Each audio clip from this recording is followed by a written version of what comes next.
이사야 39장 1절에서 8절 말씀을 통하여 히스기야가 다 보여준 이유에 대해서 말씀을 나누고자 합니다. 손자의 모공편이라고 하는 그런 책에 지피지기면 백전 불태라는 말이 있습니다. 우리는 지피지기면 백전 백승으로 알고 있죠. 사실상 원래는 백전 불태라는 말이 옳은데 약간 변질된 것 같아요. 이 말의 의미는 상대를 알고 나를 알면 100번 싸워도 위태롭지 않는다라고 하는 그런 뜻입니다. 그러니까 상대편과 나의 약점과 어떤 강점을 충분히 알면 승산이 있을 때 싸움에 임하게 되어지면 이길 수 있다라고 하는 그런 내용의 말이 되겠죠. 그런데 이 말을 나에게 적용해서 내가 잘 활용을 하면 좋은 것이 되겠지만 상대편이 나에게 이런 식으로 접근해 오게 되어지면 우리는 속수무책으로 당하게 될 것입니다. 아무리 방비를 하고 있어도 몰래 속여서 나에 대한 정보를 다 알고 공격해 오게 되어지면 쉽게 우리는 파멸에 이를 수밖에 없다는 것이죠. 그래서 우리는 적에게 나에 대한 노출을 하지 않는 것이 좋다는 것은 누구나 다 알고 있을 것입니다. 그렇다고 해서 적들이 가만히 있지는 않을 것이고 무슨 수를 써서라도 넘어뜨리기 위해서 파멸시키기 위해서 알아내려고 하겠죠. 그래서 보안이 중요한 그런 부분도 있습니다. 이번에 올림픽 그런 내용들을 보면 그냥 나가서 싸우는 사람은 없잖아요. 훈련을 하고 무작정 나가서 경기에 임해서 싸우는 사람 누가 있겠습니까? 그 적이 누군지 그 사람에 대해서 살펴보겠죠. 저 사람의 강점이 뭐고 약점이 무엇인가. 그렇게 연구를 해서 나가야 그래도 이길 수가 있지 않습니까? 쉽게 이기진 못할 거예요. 대부분 올림픽에 나오는 그런 선수들은 다 실력이 있는 그런 사람들이기 때문에 그러는 것이죠. 오늘 본문에 보면 히스기야 역시 적들에게 모든 것을 노출하게 되어진 그런 문제를 볼 수가 있습니다.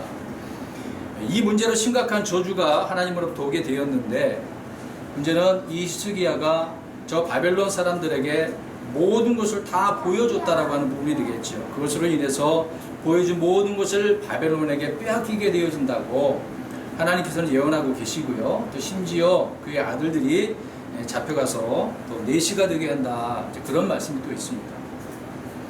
이런 히스기야의 실수는 엄청난 실수였다는 것을 알 수가 있어요. 그동안 히스기야는 얼마나 잘해왔는지 우리가 성경 앞부분들을 쭉 살펴보면 알 수가 있습니다. 그 부분에 대해서 잠깐 말씀을 드리면 역대하 29장 3절부터 보게 되어지면 히스기야는요 성전을 정결케 하였고 또 레위 사람들을 구별케 했고 또 유월절을 지키게 하였다라고 말씀을 하고 있습니다. 그리고 역대하 31장에 쭉 보게 되어지면 철저히 저 우상들의 그 산당들을 제단들을 무너뜨리는 개혁을 한 사람이 아니었겠습니까? 훌륭한 일을 했죠. 심지어 모세가 만든 노뱀 누스탄이라고 그 당시에 계속해서 불리어져 있었다고 봅니다. 그래서 이 노뱀을 산산조각되었다라고 이야기를 하고 있어요. 그때까지라도 이스라엘 백성들이 그 노뱀을 보면서 우상시하고 섬겼다라는 것을 알 수가 있겠죠. 그 후에 히스기야 왕은 저 아시리아 왕 사네립에 의해서 위험에 처하게 되어졌습니다. 전쟁하게 되어진 그런 상황이 처해지게 되어졌는데 히스기야는 이때 역시 주님께 기도함으로 말미암아 하나님께서 도와주셨죠. 그래서 저 사네립을 물리쳐 주셨고 또 돌아갔는데 자기 아들들에 의해서 죽임을 당한 일이 있게 만드신 분이 우리 하나님이 아니시겠습니까? 그렇게 하나님께서는 도와주셨어요. 근데 그러던 중에 히스기야가 오늘 말씀에도 우리가 알다시피 나와 있지만 병에 들었어요. 그 병이 여기저기 찾아보니 종기병이에요. 종기. 과거에 우리나라 조선시대에도 왕이 종기 때문에 죽는 그런 왕도 있었죠. 고치기도 힘들고. 아무튼 그런 병이 들어서 고침을 받았는데 근데 그 느닷없이 하나님의 진노가 이 히스기야와 또 유다와 예루살렘 위에 있게 되었다고 말씀을 하고 있습니다. 그럼에도 불구하고 그 이후에 계속해서 하나님께서 히스기야에게 함께 해주시는데 형통하게 해주시는데 심히 많은 재물을 얻게 되어집니다. 또 모든 일에서 형통했다고 성경은 말씀을 하고 있어요. 나라가 얼마나 부강했는지를 보여주고 있는데 심지어 도시의 연못과 수로를 끌어들여서 물을 잘 공급하고 있는 그런 내용도 봅니다. 그러니까 어떻게 보면 도시계획을 좀 잘한 그런 사람 중에 한 사람이었던 거죠. 자, 이렇게 여러 가지로 히스기야는 놀라운 일들을 주님을 통해서 경험을 하고 있었다는 사실이에요. 그런데 히스기야가 병이 들었다가 회복되었다는 이런 소식을 누가 들었다고 오늘 이야기하고 있습니까? 바벨론 왕이 들었다는 거예요. 그래서 사신들을 보내게 되어집니다. 바벨론 왕은 병문안뿐만 아니라 다른 목적으로 사신을 보낸 거죠. 꼭 병문안 그런 목적으로 아니면 어떤 위로를 해주려고 사신들을 보냈던 부분만은 아니었던 것입니다. 근데 이런 사실들을 히스기야가 간파하고 있었어야 되는 거죠. 눈치챘어야만 합니다. 그렇지 못했던 그런 내용들을 우리가 전후 문맥을 살펴보면 알 수가 있죠. 자, 오늘은 히스기야가 사신들에게 다 보여준 그 이유에 대해서 말씀을 드리고자 합니다. 히스기야는 하나님을 신뢰하고 주님의 명령을 따라 실천하고 있었는데 그에게는 뭔가 한 가지 문제가 있었어요. 여러분, 우리가 성경을 읽기를 하고 있습니다. 이때 이 말씀을 읽어 나가셨을 때 무슨 생각을 하시고 읽어 나가셨는지 모르겠지만 다시 한번 생각하는 그런 의미 속에서 들어보셨으면 좋겠네요. 사람들에게는 아킬레스 건처럼 뭔가 치명적인 그런 연약함이 있습니다. 약점이 하나 이 정도는 있어요. 그런 것처럼 마찬가지로 히스기야에게도 치명적인 그런 약점이 하나 있었다고 우리가 성경 여기저기서 살펴볼 수가 있습니다.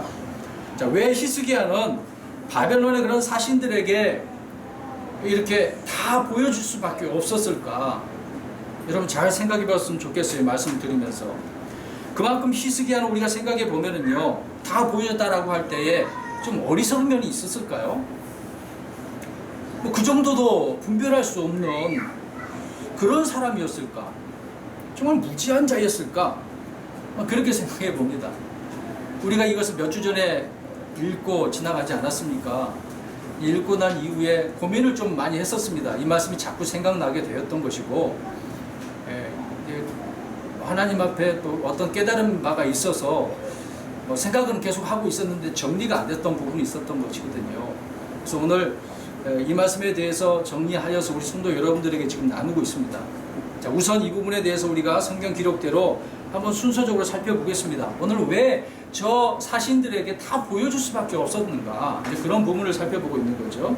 역대하 32장을 가서 보시면 24절에서 26절에 보면 이 말씀이 열왕기하 20장에도 나와요.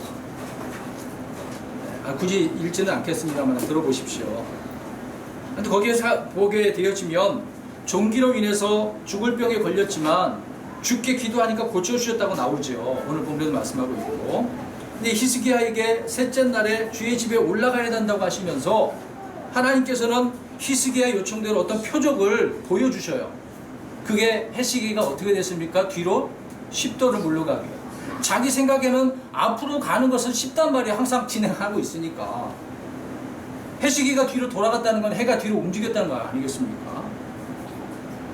아무튼 이런 표적을 하나님께서 보여주셨어요. 근데 거기에 문제가 하나 있었습니다. 하나님께서는 병을 고쳐주셨고 표적으로 보여주셨어요. 근데 그런 가운데에 이사야 대언자를 통해서 이 병을 고쳐줌으로 인해서 셋째 날에 주의 집에 올라가야 된다고 말씀을 하고 있습니다. 이런 내용이 도대체 무슨 내용일까요? 계속해서 들어보십시오. 그런데 문제는 그때의 역대하 32장 25절에 가서 보게 되어지면, 우리 가서 보겠습니다. 역대하 32장 25절 말씀을 보십시오. 다 같이 이 부분에 대해서 한번 찾아보겠습니다. 역대하 32장 25절입니다.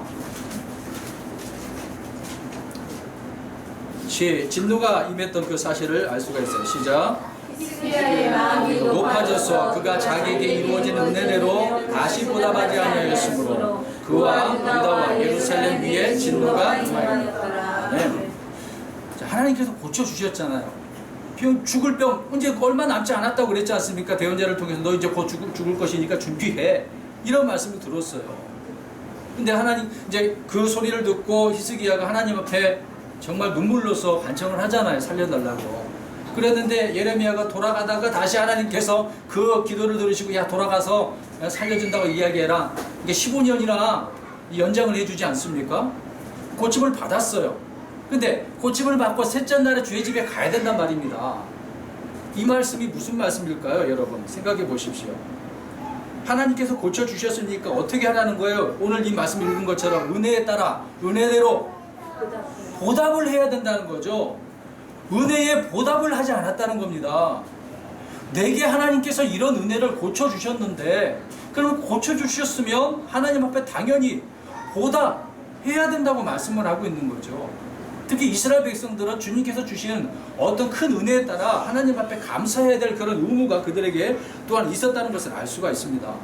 근데 오늘 히스기야는 그런 가운데 마음이 어떻다고요? 네, 높아졌어요. 교만해졌단 말입니다. 교만해졌어요. 고쳐졌으면 셋째 날에 가서 하나님 감사합니다 라고 영광 돌리면서 뭔가 하나님 앞에 돌려드려야 돼요. 보답을 해야 돼요. 사실상 하나님은 뭐 받을 게 뭐가 있겠어요? 안 받아도 되잖아요. 근데 그 마음에 대해서 하나님 앞에 지금 감사와 영광을 돌려야 되는데 히스기야는 그렇지 않았다는 것이죠. 분명히 은혜대로 보답하지 못했다고 말씀을 하고 있습니다. 그래서 하나님께서 진노했다고 말씀을 하고 있는 거죠. 말씀드렸다시피 고쳐주셨으면 셋째 날에 가서 주님의 그 은혜대로 보답을 했어야 한다라고 하는 부분이 되겠죠. 근데 주의 집에 올라갔다는 그런 내용은 앞뒤 보며 살펴보니까 그런 기록이 없어요. 올라가지 않았는지, 아니면 올라갔는데 보답을 안 했는지, 아니면 둘 다 아예 다 안 했는지, 그건 모르겠습니다. 근데 그런 내용이 없네요. 근데 분명히 말씀하는 부분은 은혜대로 보답을 하지 않았다는 부분이 되겠습니다. 여러분, 히스기야는 고침을 받았음에도 불구하고 이렇게 전혀 하지 않았다는 것이 이게 문제가 되어지는 거죠. 그래서 오늘날 표현한다면 입을 어떻게 한 거예요? 낚아버린 거죠. 모른 척 한다는 말입니다. 이렇게 전혀 나 몰라라 했다는 거죠. 어떻게 보면 또 대수롭게 여기지 않았다는 부분이 되겠죠. 그러나 하나님께서는 이것을 심각하게 받아들이셨습니다. 별것 아니었으면 왜 진노를 했겠어요? 그냥 본인에게만 진노를 하고 말지, 본인뿐만 아니라 유다와 예루살렘까지, 그러니까 남쪽은 다 하나님께서 이런 식으로 진노하시겠다라고 하는 그런 부분이 되겠죠. 여러분 잘 들으시기 바랍니다. 히스기야가 지금 마음이 높아졌어요. 고쳐주셨는데 나 몰라라 하고 있는 거예요. 왜 이런 생각을 지금 이 히스기야는 하고 있을까요? 잘 오늘 이 말씀 들으셔야 됩니다. 바벨론 그 사신들에게 지금 다 보여주는 그런 의미가 바로 여기에 담겨져 있기 때문에 그래요. 우리 다 같이 시편 116편 12절 가서 보겠습니다. 시편 기자는요, 하나님께 이 은택으로 인해서 내가 어떻게 해야만 하나님을 이렇게 보답할 수 있을까, 이런 고민을 하고 있었던 거예요. 히스기야는 이런 마음도 지금 없었다는 것을 알 수가 있습니다. 우리 보겠어요. 시작. 시편 116편 12절 못 찾으셨어요? 시작. 주께서 내게 베푸신 모든 대우로 인하여 내가 그분께 무엇으로 보답하리요? 정말 이 시편 기자의 마음이 간절한 부분을 보게 되지 않습니까? 내게 베풀으신 그 은혜가 얼마나 대단했던지, 그렇지, 주님께 이 보답을 해야 되겠구나, 그런 마음을 가졌어야 되지 않겠습니까? 근데 오늘 히스기야는 이런 마음이 지금 없네요. 보답을 안 했기 때문에 우리가 그렇게 할 수가 있습니다. 호세아 14장 2절을 또 앞서 보겠습니다. 오늘 호세아 대언자는 하나님에 대한 그런 은혜를 어떻게 이야기하고 있는지 보겠습니다. 호세아 14장 2절 시작. 너희는 말씀들을 가지고 주께로 돌이키며 그분께 아뢰기를 모든 불법을 제거하시고 은혜롭게 우리를 받아주소서. 우리도 그와 같이 우리 입술의 송아지로 보답하리이다. 말씀들을 가지고 주님 앞에 나갔어요. 도와달라고, 제거해달라고. 근데 은혜를 받았네요. 물론 받기 전에도 좀 어떻게 하겠다는 겁니까? 입술에 무엇으로 보답한대요? 이게 도대체 무슨 말이에요? 입술의 송아지는 무엇을 말하는 걸까요? 네, 감사 찬양이죠. 그 말씀이 히브리서 13장 5절에 있습니다. 히브리서 13장 5절 읽어볼까요?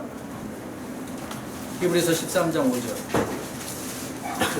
성경 신약이나 구약이나 하나님 앞에 이런 보답을 우리가 해야 될 필요성이 반드시 있겠죠. 13장 15절 시작. 그러므로 우리가 그분으로 말미암아 계속해서 찬양의 승을 하나님께 드리자. 그것은 곧 그분의 이름에 감사를 드리는 우리의 입술의 열매니라. 아멘. 우리는 구원받은 백성으로 언제나 감사 찬양이 우리 입술을 통해서 드러나야 되지 않겠습니까?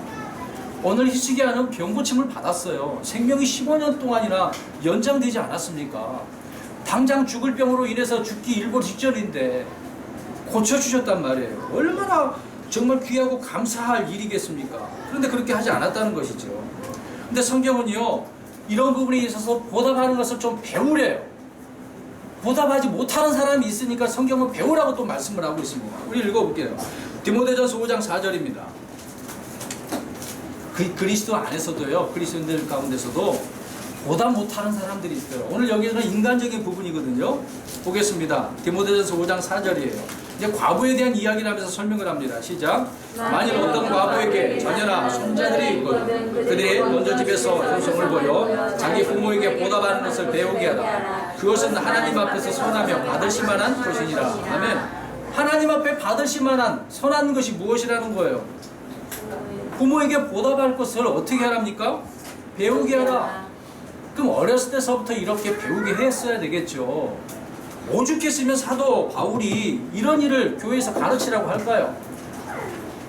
이 일이 진행되지 않고 있었기 때문에 부모에 대한 보답도 못하는 그런 자녀들이 있었다는 것을 알 수 있지 않습니까? 인간관계가 그렇다는 거예요. 근데 하물며 하나님과의 그 문제를 어떻게 보겠냐 말입니다. 오늘 인간관계 속에서도 이렇게 보답하는 것을 배우라고 말씀을 하고 있는데 하나님께서 나에게 이렇게 도와주셨는데 살려주셨는데 왜 보답을 안 하냐 그 말을 하고 있는 거죠. 제대로 배웠다고 한다면 하나님 앞에 보답을 했었겠죠.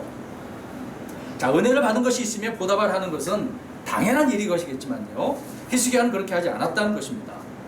하나님께서는 은혜에 대한 보답을 하지 않는 이런 히스기야와 유다와 그리고 예루살렘 위에 진노하겠다고 그렇게 말씀을 하고 계셔요. 근데 그렇게 말씀하셨는데 히스기야에게 당장 그때에 하지 않았다는 거예요. 나중으로 어떻게 하셨다고 말씀하고 있습니까? 미루셨어요. 근데 왜 미루셨는가? 이유가 또 있어요. 이 사건과 또 다른 사건이 거기가 연결되어져 있습니다. 오늘 처음부터 제가 제목에 대한 부분을 설명드리고 있어요.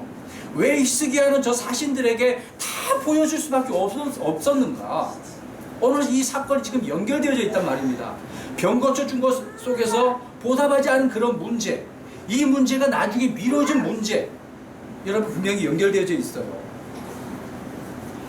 하나님께서 히스기야에게 재물을 주셨는데 모든 일에서 형통하겠다고 말씀하고 계시죠. 역대하 32장 27절에 가서 보게 되어지면 보십시오. 그냥 가서 찾으셔서 보시면 됩니다. 재물과 명예를 소유하게 되었고 은과 금과 보석과 향유와 방패를 얻게 되었어요. 나라가 얼마나 그렇게 부강하게 되었는지 설명하고 있지 않습니까? 그리고 온갖 종류의 아름다운 보물들을 쌓아놓고 있다 보니까 그것을 넣을 저장고를 만들었다고 하고 있어요. 얼마나 많았으면 저장고까지 만들었겠습니까? 또 역대하 32장 28절에 가서 보면 곡식과 포도즙과 기름 저장소도 또 만들었다고 설명을 합니다. 거기에 또 30절에 보면은 아까도 말씀드렸다시피 수로까지 만들었어요. 대단하지 않아요? 자, 이렇게 형통하게 된 히스기야를 주변 나라에서 이런 이야기를 들을 때 어떻게 했겠습니까? 박수쳐 주겠어요? 생각해 보세요. 이스라엘은 주변 국가하고 다 원수지간이에요. 그런 일을 들으면 들을수록 주변 나라들은 배가 아프다고 해서 그걸로 끝나는 게 아니에요. 잘 우리가 생각해야 됩니다. 당연히 그것들을 빼앗으려고 그들은 나설 수밖에 없겠죠. 그래서 히스기야가 병에 있다가 고침을 받아서 회복되었다는 이야기를 듣고서 곧장 이 바벨론 왕은 사신들을 보내지 않았습니까? 어떻게 보면 그것을 통해서 겉으로는 위로하고 축복해주고 잘했다라고 그런 말을 얼마나 좋은 말들로 표현해 줬겠어요. 근데 속으로는 어떻게 했습니까? 잘 생각해 보세요. 사심이 있어요. 사심이 있어요. 그들의 마음에는 사악한 마음이 있는 거예요. 저주가 담겨져 있습니다. 우리 이 부분에 대해서 시편 62편을 가서 볼까요? 시편 62편 4절 가서 보세요. 사악한 자들의 저 원수들에 대한 이야기를 하고 있는데요. 그들은 속으로 어떻게 하고 있는지 보겠습니다. 겉과 속이 달라요. 시편 62편 4절 시작. 그들은 단지 꾀를 내려 그의 뛰어난 위치에서 그를 떨어뜨리려고 거짓을 기뻐한다. 그들은 자기들의 입으로는 축복가 돼 속으로는 조롱한다. 겉으로는 막 잘했다고 축복해 주잖아요. 좋은 말도 해주고 속으로는 욕하고 어떻게 하면 저걸 굶어 참지, 그런 식의 마음을 가졌다라고 하는 것을 우리가 알 수가 있는 거죠. 또 이 말씀을 우리 에베소서 4장 14절 가서 볼까요? 에베소서 4장 14절. 구약이나 신약이나 마찬가지입니다. 지금 현 시대 때에도 이러한 자들이 있다는 것을 말씀해주고 있어요. 읽어봅니다. 시작. 이것은 우리가 이제부터 더 이상 아이가 되지 아니하여 사람들의 속임수와 몰래 숨어서 속이려 하는 자들이 사용하는 간교한 술수로 말미암아 교리의 모든 바람에 이리저리 물려다니지 아니하고. 아멘. 보십시오. 사람들의 속임수, 몰래 숨어가지고 속이려 한다는 거죠. 그래서 우리가 배운 그런 교리의 말씀들을 흔들리게 만든다고 하고 있지 않습니까? 그러니까 이런 문제 때문에 사도 바울은 밀려다니지 않기 위해서 지금 가르치고 있는 거죠. 그러한 자를 지금 만들고 있다는 사실을 우리가 보게 되어지지 않습니까? 아무튼 이 두 구절을 통해서 사신들의 마음은 겉으로는 축복하지만 속으로는 사악한 마음이, 이 저주가 담겨져 있다는 것을 우리가 볼 수가 있습니다. 말씀드렸다시피 오늘날에도 이러한 일이 있고 있는 거죠. 성도 여러분, 히스기야의 이 교만한 이런 마음이 이 한 번의 사건으로 끝나지 않았다는 거예요. 이 교만함이 나중에 또 드러나게 되었다는 것입니다. 그러니까 교만이 또 터져 나왔다는 그 사실 때문에 하나님께서는 확정하게 되어지는 것이죠. 그래서 하나님께서 이 교만에 대해서 정말 싫어하시는 하나님 아닙니까? 저 루시퍼가 타락을 해서 교만해서 자기가 하나님처럼 되려고 얼마나 애쓰고 있겠어요. 하나님이 이런 문제를 그냥 간과하지 않는다는 겁니다. 특별히 자기가 세운 저 이스라엘 백성들, 또 히스기야 왕 아닙니까? 하나님을 신뢰하고 있는 자였단 말이에요. 그럼에도 불구하고 하나님께서는 이 히스기야를 지금 다루고 계시는 것을 보게 되어져요. 그래서 하나님은 이 교만을 낮추시기 위해서 하나님께서 시험하시는 거예요. 우리 그 말씀을 보게 되어지는데, 자, 신명기 8장 먼저 가서 보겠습니다. 신명기 8장 2절. 이스라엘 백성들이 광야 40년 동안 그런 일을 40년 동안 돌아다니면서 살 수밖에 없었던 이유가, 물론 그들이 잘못한 부분이 있었죠. 정탐하는 부분이 있어서 가데스 바네아 그 사건 때문에 문제죠. 읽어봅니다. 신명기 8장 2절 시작. 나는 주 하나님께서 이 40년 동안 광야에서 너를 인도하시고 모든 일을 기억할지 이것은 그분께서 너를 낮추시며 너를 시험하사 내 마음속에 무엇이 있는지 또 내가 그분의 명령들을 지키려 하는지 그렇지 아니한지 알고자 하십니다. 하나님은 알고 싶었어요. 저들의 마음이 어디에 있는지. 하나님께서는 이집트에서 저들을 수많은 사람들을 불러 나오게 하셨잖아요. 사람의 힘으로 한 것이 아니라 하나님의 권능으로 그렇게 하셨단 말입니다. 그럼에도 불구하고 그들은 하나님을 신뢰하지 아니하고 사람을 신뢰하는 것을 보게 되어지죠. 그래서 하나님께서 그들을 이렇게 시험하는 기간이었다라고 설명을 하고 있는 거예요. 마찬가지로 히스기야에게도 하나님께서는 한 번의 교만을 지켜보시다가 바빌론의 사신들을 통해서 시험하셨다고 말씀을 하고 있습니다. 그 말씀을 가서 볼게요. 역대하 32장 31절. 하나님께서는 철저히 이스라엘 백성들에게 이러한 것을 알고 싶었던 거예요. 오늘 히스기야 이 사건을 통해서도 이것을 알고 싶었어요. 너가 정말 나를 신실하게 신뢰하고 있어? 철저히 하나님께서는 이것을 요구하고 계신다는 사실입니다. 별거 아닌 것처럼 보이는 이 사건을 통하여서 하나님께서 보고 계신다는 거죠. 역대하 32장 31절 시작. 32장 31절 시작. 그러나 바빌론의 통치자들이 사신들을 그에게 보내어 그 땅에서 이루어진 이적에 관하여 물은 일에 있어서는 하나님께서 친히 그의 마음속에 있는 모든 것을 알고자 하사 그를 시험하시려고 그를 떠나셨다. 아니 늘 함께 하셨던 하나님 왜 떠나신 거예요 도대체? 오늘 말씀을 하고 있잖아요. 히스기야를 어떻게 하시려고? 시험하시려고. 도대체 히스기야의 마음은 도대체 어떤 마음이 있을까? 여러분 여기 보십시오. 하나님께서는 더 알기를 원하고 계셔요. 정말 신실하게 믿음으로 산다 할지라도 하나님은 더 확인하고 싶은 하나님이세요. 우리의 마음이 도대체 어디에 있어야 함을 이 말씀을 통해서 우리가 알 수 있는 건 아니겠습니까? 그래서 하나님께서는 이 문제에 관하여는 히스기야의 마음속에 있던 것을 그렇게 알고자 시험하셨던 거죠. 이 부분에 대해서 더 우리가 이해하기 위해서 사도 바울이 말한 부분을 우리가 좀 생각해 보겠습니다. 오늘날 우리 그리스도인들에게도 마찬가지로 확인을 우리가 해야 될 필요성이 있는 거죠. 데살로니가전서 3장 2절부터 5절까지입니다. 한 절씩 한 절씩 읽으면서 우리가 생각해 보겠어요. 데살로니가전서 3장 2절부터 5절 말씀입니다. 볼게요. 분명히 우리가 이런 부분을 확인을 해야 됩니다. 읽어봅니다. 2절만 시작. 우리 형제 곧 하나님의 사역자여 그리스도의 복음 안에서 우리의 동료 일꾼인 디모데를 보내었노니 이것은 너희를 굳게 세우고 너희의 믿음에 관해 너희를 위로하여. 자 보세요. 데살로니가 교회 성도들에게 디모데를 보내네요. 이미 교회를 세우고 그들에게 가르쳤지만 다시 사역자를 보냅니다. 사역자 보낸 이유가 뭐겠어요? 그들을 어떻게 하기 위해서 굳게 세우고 믿음에 관해서 위로하려고. 저들이 지금 어떻게 믿음 생활하고 있는지를 확인하고 있는 가운데 위로하고 있다고 해야 된다고 설명을 하고 있네요. 3절 있습니다. 시작. 아무도 이런 고난들로 인해 흔들리지 아니하게 하려면 우리가 이런 고난들을 받도록 정해질 너희 자신이 아느니라. 아멘.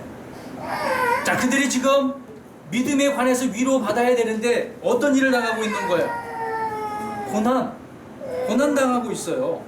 근데 이 고난은 그리스도인들에게 정해진 것이라고 말씀을 하고 있네요. 이 부분에 대해서도 이미 알려줬다라고 설명을 합니다. 다음 4절 시작. 우리가 너희와 함께 있을 때 우리가 하나님의 것을 과연 그렇게 되었고 너희가 그것을 아느니라. 이미 들은 바가 있고 알고 있었어요. 그럼에도 불구하고 그들은 어떤 일이 벌어졌어요? 고난이 있어요. 주님을 믿는 그런 믿음 안에서 살고 있다 보니 이런 고난을 당하고 있었다는 것을 알 수가 있어요. 그 다음에 5절 시작. 이런 까닭에 내가 더 이상 참지 못하여 너희의 믿음을 알아보려고 사람을 보내었노니 이것은 그 시험하는 자가 어떤 식으로든 너희를 시험하여 우리의 수고를 헛되게 하지 못하게 하려 함이었노라. 아멘. 바울이 참지 못했다고 이야기하고 있는 거예요. 정말? 이렇게 힘들고 어려운 가운데 저들이 믿음을 지키고 있는 거야? 그래서 그 믿음을 알아보려고 누구를 보낸 거예요? 디모데를. 그 이유가 뭐예요? 누구 때문에? 시험하는 자가.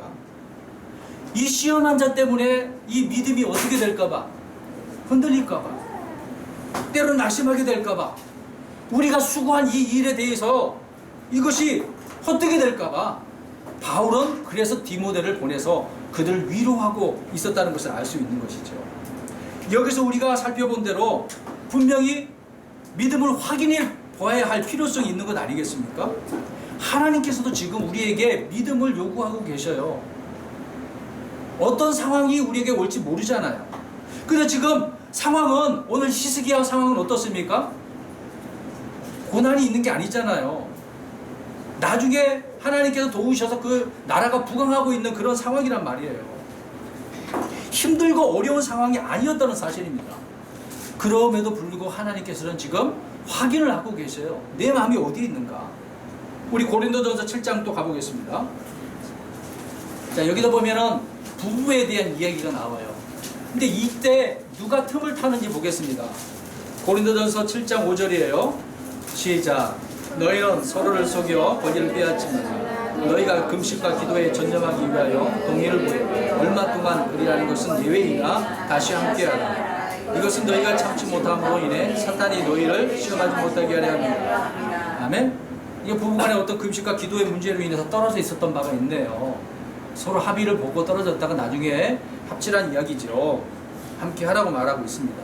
근데 그 틈에 누가 틈을 타고 있는 거예요? 사탄이 시험한다고 설명을 하고 있지 않습니까? 제가 드리고자 하는 말씀을 잘 이해하셨으면 좋을 것 같아요. 사탄은 고난이든 공경이든 평화 상태든 틈만 나면 어떻게 한다는 거예요? 시험한다는 거예요. 하나님께서도 지금 이런 가운데 히스기야를 지금 시험하고 계셔요. 달아보고 계신다는 겁니다. 이때 믿음의 사람들은 어떻게 해야 될까요? 오늘 데살로니가처럼 사도 바울이 말하고 있는 것처럼 무엇을 알아보려고 했다는 거예요? 믿음을. 그러니까 이런 상황 가운데 우리가 어떻게 됩니까? 우리의 믿음을 드러내야죠. 입증시켜야 되는 거예요. 겸손한 가운데 주님을 높이는 믿음이 되어야 한다고 말씀을 하고 있는 겁니다. 히스기야처럼 자기를 높이면 주님께서는 그냥 내버려 두지 않아요. 간과하지 않아요. 반드시 이 문제를 주님께서는 해결하십니다. 요구하고 계셔요. 고린도전서 10장 12절 가서 보면은요, 이런 말씀이 있습니다. 스스로 서 있는 줄로 생각하는 자는 넘어지지 않도록 주의하라고 그랬어요. 오늘 히스기야는 이런 상태에 빠졌습니다. 스스로 서 있는 줄로 지금 생각하고 있는 거예요. 내가 잘나서 지금 이 나라가 또 이렇게 된 것처럼 스스로 그렇게 생각하고 있는 거예요. 여러분 잘 보셔야 됩니다. 지금 마음이 교만해졌잖아요. 높아졌잖아요. 하나님께서 도와주셔서 그렇게 했는데 지금 스스로가 착각하고 있는 거예요. 나 같은 사람이 어디 있겠어? 나 같은 사람만이 하나님이 함께 해주셔. 이런 식으로 생각했다는 거죠. 자기만을 하나님께 위로해 주시는 줄 알고, 자기만을 하나님께 특별히 챙겨주시는 줄 알고. 여러분 이거 생각하셔야 돼요. 물론 우리 그리스도인들은 다 하나님 함께 해주시죠. 여기 우리가 자만하게 되어지는 거예요. 함정에 빠지는 겁니다.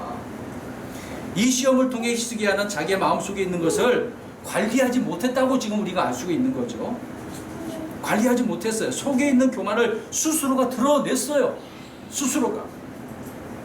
그래서 사신들을 대하는 히스기야를 보면 정확히 알 수가 있어요. 그들을 어떻게 대하고 있는지 한번 보겠습니다. 성경 찾아볼게요. 열왕기하 20장 13절 앞부분만 그냥 읽습니다. 끝까지 다 읽지 마시고 열왕기하 20장 13절 가서 보세요. 처음에 병고침을 받아서 마음이 교만한 것, 보답하지 못했던 부분이 있었죠. 이제 사신들에게 다 보여주고 있는 그런 그 상태를 한번 보십시오. 읽습니다. 20장 13절 시작. 히스기야가 그들의 말에, 자, 누구의 말에 귀를 기울였어요? 사신들의 말, 그들의 말.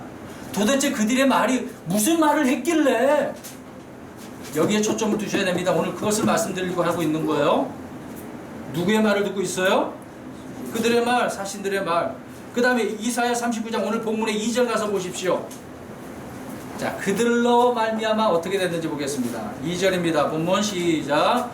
히스기야가 그들로 말미암아 자, 그들로 말미암아 즐거워했대요. 자, 아까 열왕기하 20장 13절에 무엇을 들었어요? 누구의 말을? 그들의 말. 그럼 그들의 말을 들었으니까 이제 그 마음의 상태가 어떠하고 있는 거예요? 그럼 그들이 어떤 말을 했다는 것을 우리가 추론해 볼 수가 있잖아요. 무슨 말을 했을 것 같아요, 여러분? 잘 판단해 보세요. 다시 말씀드립니다. 히스기야는 사신들의 말에 귀를 기울였고 그들로 말미암아 즐거워했다고 했어요. 그러면 이 사신들이 히스기야에게 무슨 말을 했는지, 자, 역대하 32장 31절에 가서 보세요. 그들이 무슨 말을 하나 했어요. 가서 봅니다. 32장 31절.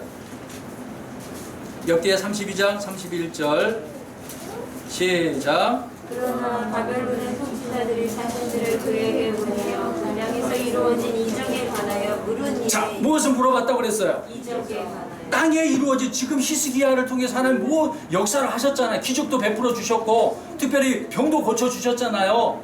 그 땅에 이루어진 무엇? 이적. 야, 대단합니다. 이것에 대해서 지금 사신들이 물어봤어. 자, 이제 말을 잘 우리가 생각해 보셔야 됩니다. 생각을 해 보세요. 추론을 한번 해보세요. 세상에 이런 이야기를 들었는데 이런 기적들이 일어났군요. 정말 하나님께서 당신을 통해서 이런 놀라운 역사를 보여주셨군요. 이런 식이죠. 근데 오늘 본문의 말씀을 잘 보세요. 이 사신들의 말에 지금 히스기야는 업된 상태예요. 지금 마음이 막 즐거워하고 높여져 있는 상태란 말입니다. 근데 3절 가서 보세요. 오늘 본문의 3절 4절 읽겠습니다. 오늘 이사야 대언자는 세 가지 질문을 합니다. 잘 보세요. 이 세 가지 질문 읽어봅니다. 3절 4절 시작.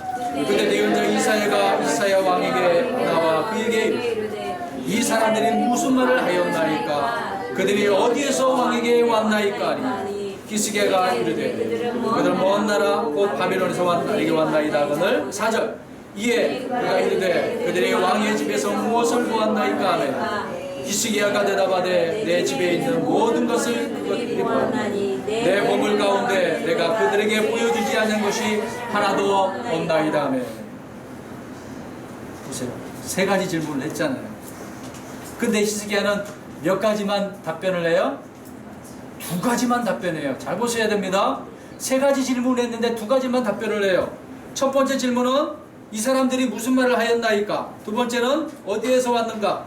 세 번째는 왕의 집에서 무엇을 보았는가? 근데 두 번째 질문에서는 답변을 냈어요. 어디에서 왔다고요? 바빌론에서. 세 번째는 네, 모든 것을 다 보여줬습니다. 근데 유독 첫 번째 질문에는 답변을 안 하고 있네요. 왜 그랬을까요, 여러분? 잘 생각해 보세요. 분명히 물어봤잖아요. 세 가지를 물어봤으면 세 가지 다 답변을 해야 되는데 왜 유독 히스기야는 첫 번째 질문에 대해서는 답변을 안 했을까? 그들이 도대체 히스기야에게 기적을 물어보면서 이 히스기야의 마음을 어떻게 요동시켰는지 이게 중요한 거죠. 그들의 말을 듣고 히스기야는 어떻게 해버렸어요? 자기 집에 있는 모든 것들을 여기저기 일부러 다 보여주는 거예요. 여기도 보세요, 저기도 보세요. 상황을 보세요. 보면 볼수록 사신들은 무슨 이야기를 했을까? 야, 정말 놀랍군요. 정말 대단합니다. 당신 정말 최고입니다. 정말 위대한 왕입니다. 막 높여주니까 더 마음이 어때요? 네, 교만해져 업된 거예요. 그러니까 보여주지 말아야 될 것도 다 보여주고 있는 거예요. 여러분, 사탄 마귀가 여러분들에게 나타나가지고 이런 식으로 한다고 생각해 보세요. 여러분의 마음을 함부로 다 네? 사탄에게 알려주지 마세요. 들춰주지 말라고요. 그런 것들을 교묘히 이용하는 자가 바로 사탄입니다. 그래서 어떤 단체의 프로그램에 그런 훈련원에 가보면은요, 우리의 속에 있는 거 다 털어놔야 된다고. 죄 지은 것도 다 털어놔야 된다고 다 말을 해버리네. 이 이야기를 통해서 문제가 생기죠. 갑자기 내가 과거에 뭐 했습니다. 그랬더니 내 아내가 몰랐던 사실, 남편이 몰랐던 사실, 그 이야기가 들려와봐요. 우리 이혼하자, 갈라서자. 그런 문제가 생기는 거예요. 우리의 비밀은 주님 앞에 다 이야기하면 끝나는 거거든요. 굳이 말할 필요도 없어요. 근데 오늘 이제 그런 내용과 좀 다르긴 하지만 히스기야는 모든 것을 다 알려주네요. 이 사람들이 도대체 무슨 말을 하였을까? 이런 질문에 여러분들은 참 생각해 보세요. 무슨 말을 했을까? 물론 이적에 대한 부분이 있었고 그 외에도 더 많은 말을 했을 것이라고 생각이 되어집니다. 처음에 히스기야가 행한 그런 일들에 대해서 말씀을 드렸는데, 그러다가 병이 생겼고 병이 생겨서 회복되었고 형통하게 되었습니다. 이런 일들을 들은 이 사악한 자들이 계속해서 좀 전에 제가 말씀드렸던 것처럼 그렇게 했겠죠. 그러니까 제가 고민을 했어요. 2-3주 동안 여러 가지로 생각을 해봤습니다. 제 나름대로 한번 들어보세요. 이게 제가 적어놨는데, 당신의 주는 살아계신 주이십니다. 그 하나님께서는 당신에게 놀라운 일들을 보여주셨군요. 그리고 병까지 고쳐주셨으니 당신은 정말 위대한 왕이십니다. 당신이 지존이십니다. 정말 당신이 얼마나 대단한 사람이길래 하나님께서 이렇게 도와주셨는지, 심지어 형통하기까지 그렇게 하였는데 모든 것이 다 당신의 그 능력이 대단해서 그렇습니다. 정말 놀랍군요. 어떻게 하면 당신처럼 이렇게 될 수가 있겠습니까? 당신에게 일어난 일들을 더 자세히 우리에게 좀 알려주십시오. 그리고 당신의 형통함을 우리에게 보여주십시오. 이렇게 생각을 해보았거든요. 어떨 것 같아요? 그랬을 것 같죠? 물론 성경에 기록되어 있지 않지만 정황을 살펴보면 이런 상황이 흘러갈 것이라고 추론해 볼 수밖에 없겠죠. 그렇기 때문에 그들을 말미암아 질구하고 다 보여줄 수밖에 없었다는 거예요. 이것을 하나님께서는 이 마음속에 있는 것을 들춰보니 히스기야의 마음은 어떻다는 거예요? 교만으로 가득 찼다는 거예요. 여러분, 힘들고 어려울 때도 믿음 지키기가 힘들고 어려운데 잘 되면 잘 될수록 더 조심해야 될 필요성을 우리가 여기서 볼 수 있지 않겠습니까? 이것은 분명히 아무튼 말씀드렸다시피 하나님께서 시험하신 것이라고 말씀을 하고 있어요.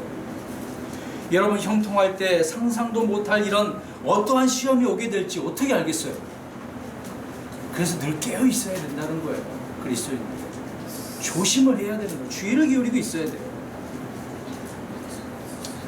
이스라엘을 낮추시기 위해서 하나님께서는 시험하셨듯이 히스기야의 마음속에 이 교만을 문제를 다루기 위해서 시험하셨다라고 분명히 말씀을 합니다.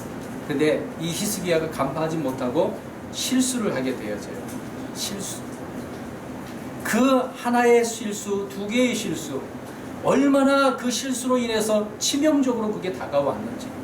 그래서 이 말씀이 결국 히스기야 문제로 인해서 이스라엘 백성 그 후손들이 어떻게 됩니까? 나중에 바벨론으로 다 잡혀가는 거예요. 있는 것도 다 보고도 빼앗기게 되어지고, 심지어는 주의 집에 있는 보고도 어떻게 됐어요? 빼앗겨 버렸잖아요. 하나님께서는 우리가 이런 상황을 볼 때 어떤 거짓을 통해서도 역사하셔요. 이상하지 않습니까? 하나님께서는 선하게 역사해 주셔야 되는데 거짓된 부문인데도 불구하고 하나님께서는 합력하여 손을 이루시네요. 우리 에스겔서 가보겠습니다. 좀 내용이 깁니다. 이 부분은 에스겔서 21장 19절에서 26절까지 말씀을 보면 알 수가 있어요. 물론 히스기야 그 이후에 있는 말씀이거든요.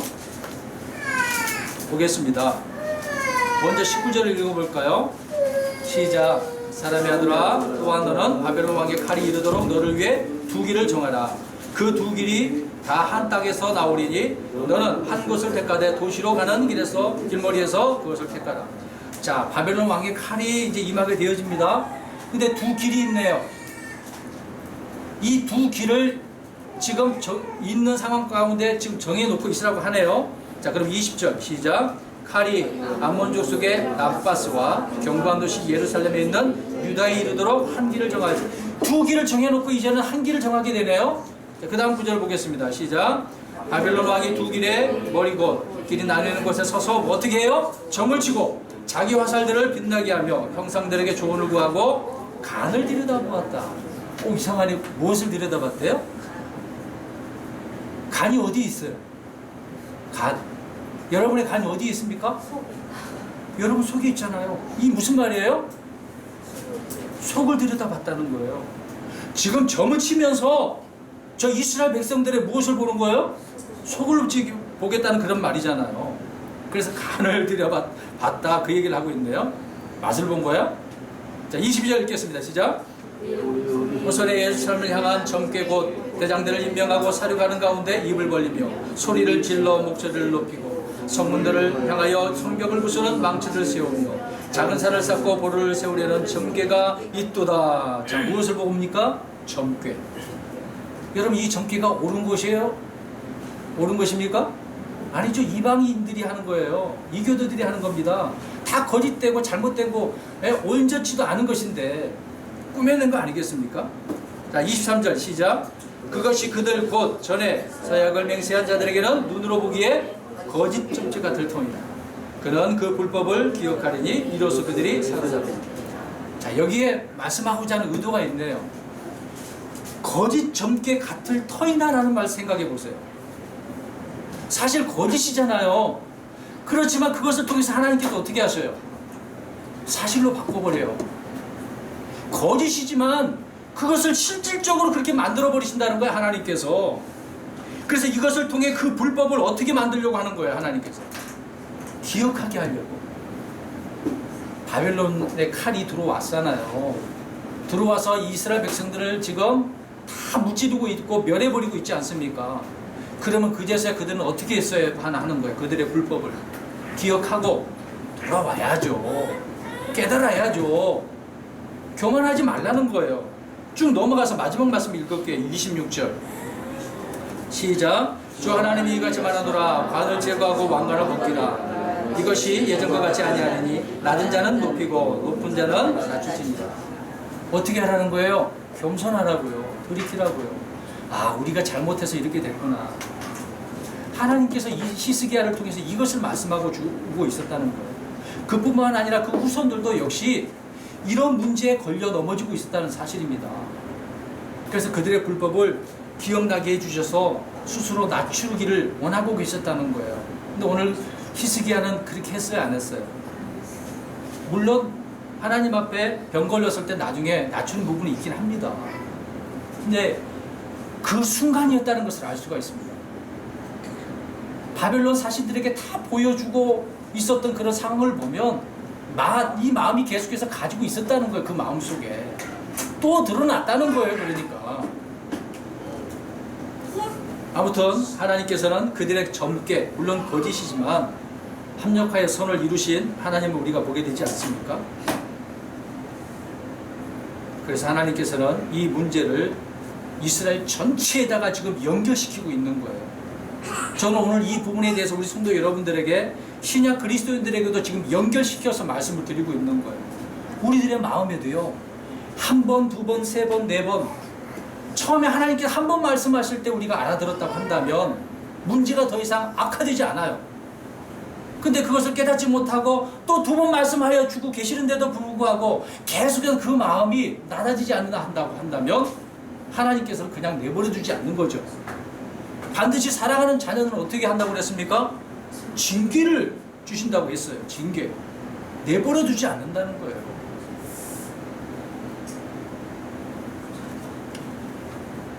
사람들의 말에 귀를 기울이는 문제, 그들로 말미암아 질구하는 문제, 히스기야죠.